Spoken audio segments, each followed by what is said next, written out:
Hey y'all, let's go ahead and talk about starting your paintings. So here's my photo that I'm working from. I printed it out so I didn't have to use my phone. But as you can see, I've already started in the sky. The best place to start when you start painting is in the background. Typically, the background is going to be towards the top of the paper. If you're doing a landscape, that's probably true for yours. I know everyone's photo is different, so just find whatever's farthest back in your photo, and that's what you're going to paint first. For me, it's the sky.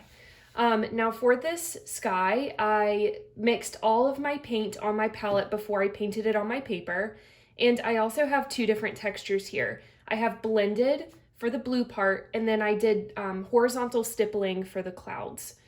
I'm going to show you again how I painted the sky on a different sheet of paper because I want to give you a few good tips here. All right, when you're painting a large area all at once, it's best if you mix a bunch of paint on your palette or on your tin foil before you paint it on your paper. You don't want to run out of paint halfway through and then have to make more of the same color. So make plenty of it.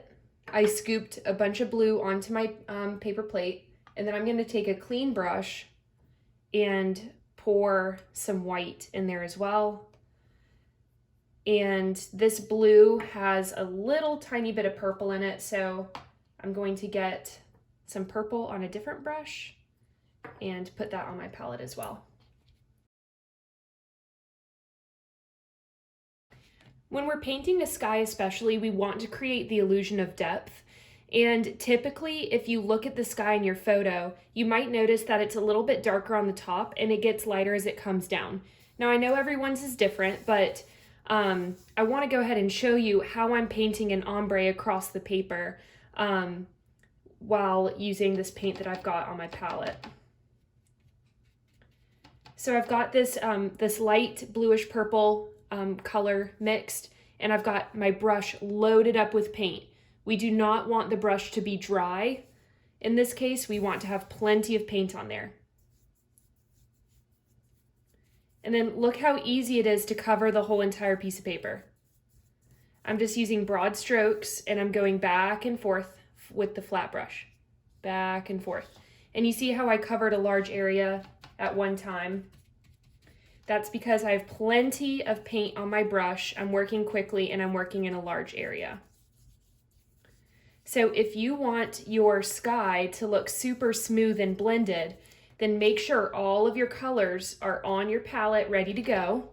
Make sure you have plenty of them and make sure you work quickly.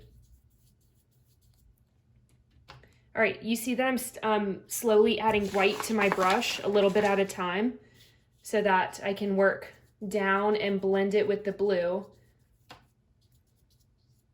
I'm trying not to go over the same spot too much, because if you keep going over it over and over and over again, eventually the paper is going to dissolve and then it's not going to look very good. So once you're happy with it, you have to stop and don't paint any more on top of it. But now what I need to do is put some clouds in. We've got some nice fluffy clouds up here. So I loaded up my brush with white and I'm doing the horizontal stippling on top of the blue paint to create my clouds. All right, so that's how I did the sky in my painting. Things you want to avoid. Okay, you don't want just a tiny bit of paint on your palette and use a dry brush to try to fill up the whole space. This does not look smooth and blended. You don't want to use a dry brush to try to fill up a whole space, especially if you're trying to make it look blended.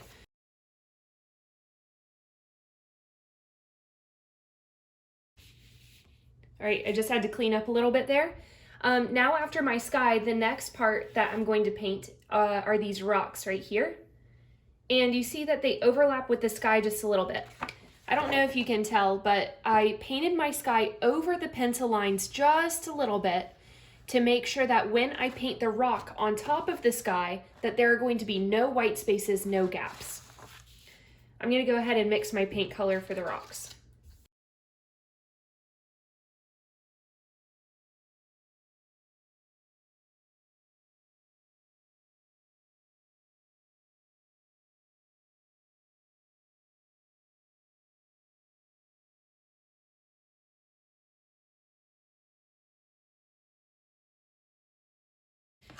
All right, my color is finally mixed. I know this seems like an odd combination, but I just used brown, orange, red, a little bit of blue to neutralize out the orange, and white. And when I paint it on this scrap sheet of paper, it looks pretty good. It looks like a good match. Now that I have my base color, I need to create, I need to make sure that I have shadows and highlights ready to go as well. Because if I want this rock to look nice and smooth, then I need to make sure I work quickly. I need to make sure I have plenty of paint, and I have my highlights and my shadow colors ready to go. So I'm also going to put some plain white on my palette. Make sure I have that. And to darken it, I'm going to use some black and probably some purple too. Let's get some purple. I like using purple to make colors darker. It makes it look a little bit more natural. Sometimes the black paint can make your colors look dull. All right, let's start with these rocks. Now, when I paint the rocks, I'm gonna use this green brush because I want it to be pretty smooth, and I've got a lot of control with this smaller round brush. I'm going to paint on top of the sky. If you can't see your pencil marks, it's fine. Redraw them if you need to, but I have a pretty good idea of where all these rocks are located. All right, now all of this is a highlight, so what I'm gonna do while this paint is still wet, I'm gonna add in some lighter values here, and then keep going.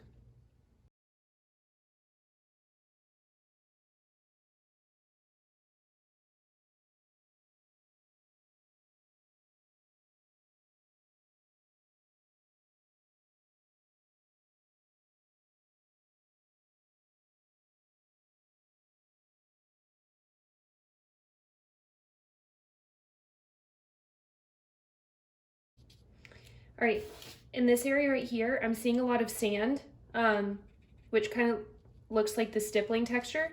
So I'm going to, like while this paint is still wet, kind of do like a half blended, half stippling type situation. Definitely combine techniques. If you feel like some of the textures are kind of in between, you can definitely combine them to create something that looks more realistic. Now, there's a really dark value here, so now I'm gonna take my purple and my black and mix it in with some of my base color to make a darker version.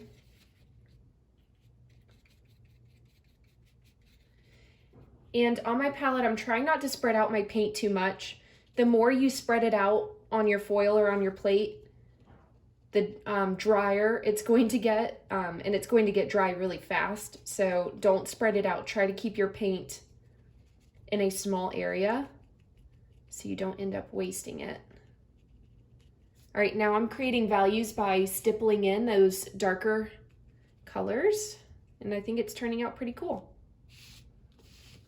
All right, since I've got the darker values on my brush, I'm going to put some of the darker values up here as well. A good thing to remember while you're painting is darker colors can always go over lighter colors. So if you need to layer anything or overlap anything, then always do the lighter colors first and then do the darker colors on top of it, because lighter colors cannot go over darker colors, but you can do the opposite. So I'm making sure not to paint this shadow too far up because I need to save room for that medium and light value right there. So I'm gonna put the medium value back on my brush and start painting that. Add a little bit of stippling in there, give it some texture. So I'm looking at my photo a lot. Just like when we did those drawing exercises at the beginning of the year, if you can remember, we want to look at the photo about half the time, and then you want to look at your picture half the time. I'm just trying to create a good rhythm, looking at the paper and looking at the picture.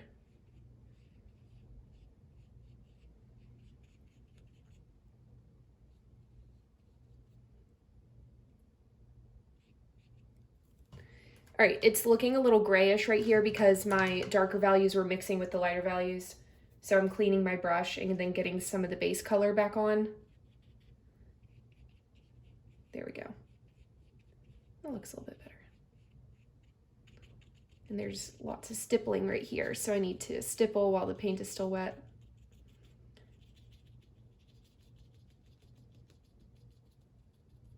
And there's a dark spot right there, so let me get some darker values. Cool.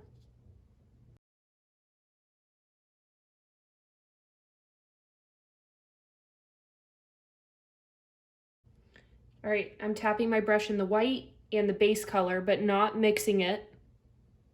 So I've got half base color, half white, and stippling, and that's going to give you even more texture. If you see, like over here, I see a lot of medium and light values. So I didn't blend too much. I'm just tapping with the two colors on my brush to give me more texture.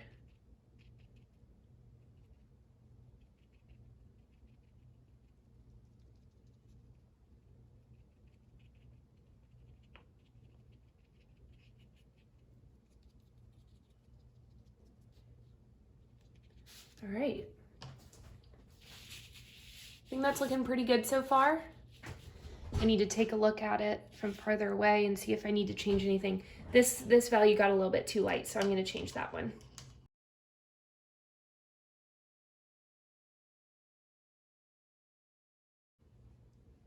There we go.